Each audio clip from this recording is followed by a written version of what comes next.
After decorated careers in the stable at Spraggins Hall, former UAH Chargers J.J. Kaplan and Sam Orf have signed deals to continue playing basketball overseas, with Kaplan heading to Israel and Orf to Austria. Now the teammates and friends are entering uncharted waters as they live out their hoop dreams.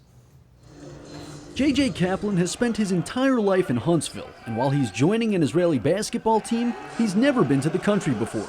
Kaplan says his inspiration to play in Israel came from his experience at the Maccabi games in high school.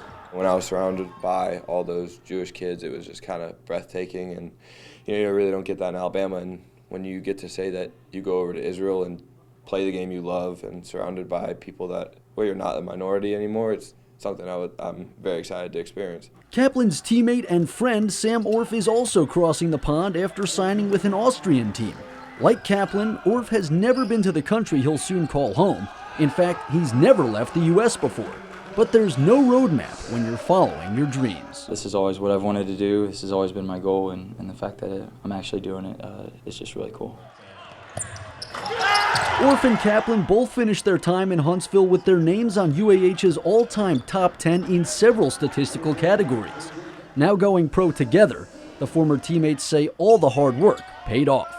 Sam is an unbelievable worker. I wasn't really surprised when I heard the news. I was just waiting on when it was going to happen, so it wasn't if, it was when. I'm glad I get to go through it with him.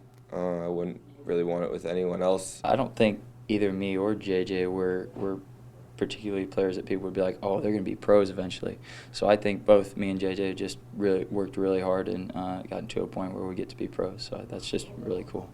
Both guys will work to adjust to the culture and new style of play when they head across the Atlantic in August. Best of luck